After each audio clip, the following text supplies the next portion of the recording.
अस्सलाम वालेकुम। उम्मीद है आप लोग खैरियत से होंगे। आज की इस वीडियो में हम लोग केसी 100 इंडेक्स को एनालाइज करेंगे। तो सबसे पहले तो हम डेली चार्ट का इस्तेमाल करते हैं। डे चार्ट पे अगर हम देखें इसको, तो इस वक्त इंडेक्स अभी भी अपने अप ट्रेंड पे है। अप ट्रेंड में अ, देखते हैं हम EMA 20 के बिल्कुल ऊपर ही खड़ी हुई है इसके प्राइस। और जैसा कि मैंने अपनी वीडियो में अपने ग्रुप में भी बताया था, वीडियो में भी बताया था कि ये EMA 20 इसकी समझ लें एक लास्ट होप है। यानी अगर EMA 20 को ब्रेक करेगा तो इसमें एक ब्लड बात आ जाएगा। अगर हम इसको थोड़ा सा जूम करते हैं, हम देखें कि ये EMA 20 पे इसने यहाँ पर सपोर्ट ली थी, बिल्कुल जिस दिन मार्केट 770 पॉइंट माइनस हुई थी, बिल्कुल यहाँ पर आके स्टॉप हो गई थी। उसके बाद मैंने अगले दिन यही बताया था कि मार्केट को अगर अपना अप ट्रेंड ब्रेक नहीं करना और सस्टेन करना है तो इसको प्री ओपन से ही पॉजिटिव रहना है। तो आपने देखा प्री ओपन से ही मार्केट पॉजिटिव थी और ये ऊपर जाने की कोशिश करी, सस्टेन करा इसने और जस्ट -30 इसके बाद आया। नेक्स्ट डे भी इसने कोशिश करी सस्टेन करने की, लेकिन यहाँ से ये गिरा, इंडेक्स गिरा और आपने देखा 400 पॉइंट सीधे माइनस हो गए। लेकिन जाहिर है ये यहाँ पे गिरा। मैंने इस वक्त बताया था 46,900 पे मार्केट शॉर्ट टर्म के सपोर्ट लेगी और एक डे ट्रेडिंग की अपॉर्चुनिटी आएगी। और जाहिर है इतना नीचे नहीं गिरता एक साथ, इंडेक्स स्लो स्लो जाता है, जिगजैग पैटर्न में जाता है। थोड़ा सा ऊपर जाता है, ज़्यादा नीचे करके जाता है, इस तरह से जाता है। और इसकी वजह क्या है? इसकी वजह ये है कि इंडेक्स शॉर्ट टर्म पे ओवरसोल्ड हो जाता है, अर्ली ग्राफ पे ओवरसोल्ड हो जाता है। और फिर जब वहाँ से डे ट्रेडिंग की अपॉर्चुनिटी निकलती है, शॉर्ट टर्म की बाइंग आती है, तो वहाँ पे जब सेलिंग होती है तो शॉर्ट टर्म पे भी इंडेक्स नीचे जा रहा होता है। लॉन्ग टर्म पे तो नीचे जा ही रहा है, शॉर्ट टर्म पे भी जब नीचे जाता है तो तेज़ी से इंडेक्स नीचे आ जाता है। तो मैंने यही बताया था 46,900 के पास एक इंट्राडे या शॉर्ट टर्म की अपॉर्चुनिटी मिलेगी। तो इंडेक्स जो है ना 47,000 के पास से रिबाउंड हुआ। ऑल्दो 46,900 नहीं था, लेकिन उसके करीब करीब जोन से ये रिबाउंड हो गया और फिर हमने देखा कि ये मजीद ऊपर गया। मैंने ये भी बताया था कि इस बार ऊपर जाएगा तो ये फिर जब नीचे आएगा तो हो सकता है ये 47,000 वाला फिगर भी ब्रेक कर ले, क्योंकि हम देख रहे हैं कि ये कंटिन्यूसली नीचे आ रहा है और ये मुझे बज़ाहिर EMA 20 सस्टेन होता हुआ नज़र नहीं आ रहा। एक दफ़ा इसने पहले ही ब्रेक करा, स्टिल अभी ऊपर है, लेकिन अब ये नीचे जाने की तवक्का है। अच्छा, इसकी वजह एक तो ये है कि इंडेक्स काफ़ी ओवरबाउट है और वो जो बुलिश एक मोमेंटम था वो भी टूट चुका है।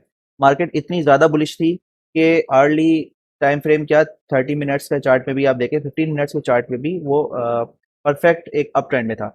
अब हम देखते हैं शॉर्ट टर्म पे जितने भी ग्राफ्स हैं उन सब का अप ट्रेंड कंप्लीटली ब्रेक हो चुका है और अपडेट चार्ट पे भी अब ये अपना अप ट्रेंड ब्रेक करने की कोशिश कर रहा है। इसका मतलब ये है कि इंडेक्स अब वीक होता जा रहा है। तो इस टेक्निकल्स की बेसिस पे हम कह सकते हैं कि इंडेक्स को नीचे जाना चाहिए क्योंकि इंडेक्स वीक होता जा रहा है। अच्छा, इसके बाद अगर हम पॉलिटिकल कंडीशन देखें, अपनी सोशल कंडीशन देखें, एहतजाज और मसले मसाइल चल रहे हैं और बिजली की कीमतों में इजाफे हो रहे हैं, महंगाई बढ़ रही है, पेट्रोल बढ़ रहा है। पॉलिटिक्स में आप देखें कि इलेक्शंस के मसले, फिर PTI का मसला और हुकूमत के मसले, और फिर इकोनॉमिकली अब अगर हम देखें तो डॉलर कितना बढ़ रहा है। तो ये सारे फैक्टर्स ये बता रहे हैं कि इस वक्त इन्वेस्टर जो है ना ज़रा मोहतात होंगे। आपको नजर आएगा, देखिएगा कि अचानक से वॉल्यूम कम से कम होता जाएगा। वॉल्यूम कम से कम क्यों होता है? वॉल्यूम कम से कम इसलिए होता है कि लोग वहाँ पे साइडलाइन हो जाते हैं, लोग अपने पैसा निकाल के बाहर आ जाते हैं। और उस यानी कि जो लोग पहले इन हुए थे मार्केट में, कंटिन्यूस बाइंग कर रहे थे, वो वहाँ पे सेल करके फारिग हो चुके होते हैं। ठीक है।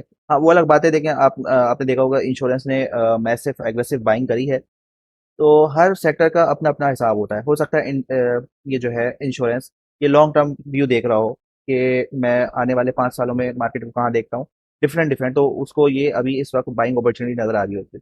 लेकिन कोई जो लोग मिड टर्म अपॉर्चुनिटी देखते हैं या शॉर्ट टर्म देखते हैं तो उनको नीचे नजर आ रही होगी मार्केट। ठीक है, तो हर तरह के प्लेयर है। अभी आप देखें इंश्योरेंस के अलावा हर सेक्टर इस वक्त कंटिन्यू सेलिंग पे है, चाहे वो इंडिविजुअल हो, म्यूचुअल फंड हो या कंपनीज हो, हर बार। तो इसका मतलब ये है कि शॉर्ट टर्म पे एटलीस्ट मार्केट को नीचे जाना है। फिर जो हमारी जिस तरह से मुल्क के हालात हैं उस हिसाब से भी इस वक्त हर बंदा मोहतात है। जब बंदा मोहतात होता है तो वॉल्यूम नहीं आते, और जब वॉल्यूम नहीं आते तो मार्केट के गिरने का ज़्यादा खर्चा होता है। तो ओवरऑल हम ये नतीजा निकाल सकते हैं कि मार्केट को गिरना है। अच्छा, ये तो मैंने बता दिया इस कर्व के हिसाब से। RSI देखें तो RSI तो कम्प्लीटली ओवर बाउट पे थी, और ओवर बाउट के बाद जब इंडेक्स अप ट्रेंड में होता है तो RSI पूरे अप ट्रेंड में ओवरबाउट पे ही रहती है। लेकिन अब देखें RSI भी कंटिन्यूस आहिस्ता आहिस्ता डाउन आ रही है। और अगर मैं MACD देखूं, MACD ने यहाँ पर एक ज़रा सा बाइंग सिग्नल जनरेट करा, लेकिन कंफर्म नहीं किया क्योंकि ये रेजिस्ट कर रहा था, मतलब ये सपोर्ट ले रहा था EMA 20 पे।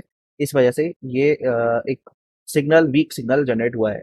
लेकिन अगर इसको ब्रेक कर देता तो अगेन इसमें एक रेड बार नजर आ जाएगा। इसका मतलब है कि सिग्नल जो है ना इसने अभी नहीं दिया। पैकिंग ऑसिलेटर अगर हम देखें तो ये अभी साइडवेज है, एमएफआई देखें तो ये भी कह रहा है कि ये नीचे जाएगा।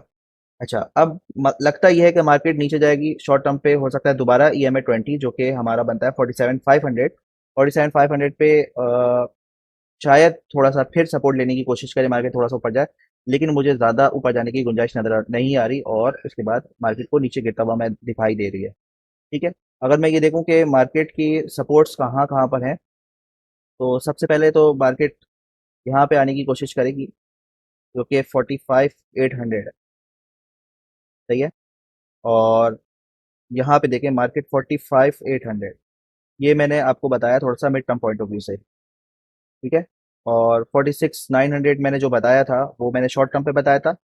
वो हो सकता है उसको ब्रेक कर दे इस बार या वहां से सपोर्ट ले ले, लेकिन नेक्स्ट टाइम फिर उसको ब्रेक कर दे। मिड टर्म पे मुझे मार्केट कम से कम 45,800 या 46,000 के पास नज़र आ रही है, और हो सकता है इसको भी मजीद ब्रेक कर दे। लेकिन अभी हम मजीद नीचे नहीं जाएंगे, हम ये अभी फिलहाल बताएंगे कि मार्केट यहाँ तक आने के चांसेस हैं। 45,800 समथिंग इसको मैं लगा देता हूँ, और उसके बाद नेक्स्ट इसका जो टारगेट है वो ये हो सकता है 43,600।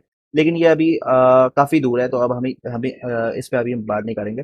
हम बस ये कहेंगे कि मार्केट 47,000 का फिगर ये ब्रेक कर सकती है, और अभी इसकी जो सपोर्ट है करंटली ये है तकरीबन 47,500 400।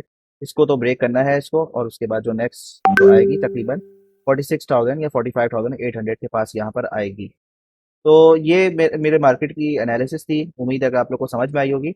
और मैं ही आप लोग से सबसे कहूँगा कि अभी इस वक्त बिल्कुल मोहतात रह के काम करें, शॉर्ट टर्म ट्रेडिंग करें, स्टॉप लॉस के साथ करें। यहाँ पे लॉन्ग पोजीशन अभी इस वक्त नहीं लेनी, और खास शेयर में काम करें जो ओवरबाउट आइटम्स हैं, जो अपने अप ट्रेंड में हैं, उसमें ज़रूर अपना स्टॉप लॉस लगाए। ठीक है, तो आज आज की वीडियो यहीं तक थी, उम्मीद है आप लोग को पसंद आई होगी। अल्लाह हाफिज़।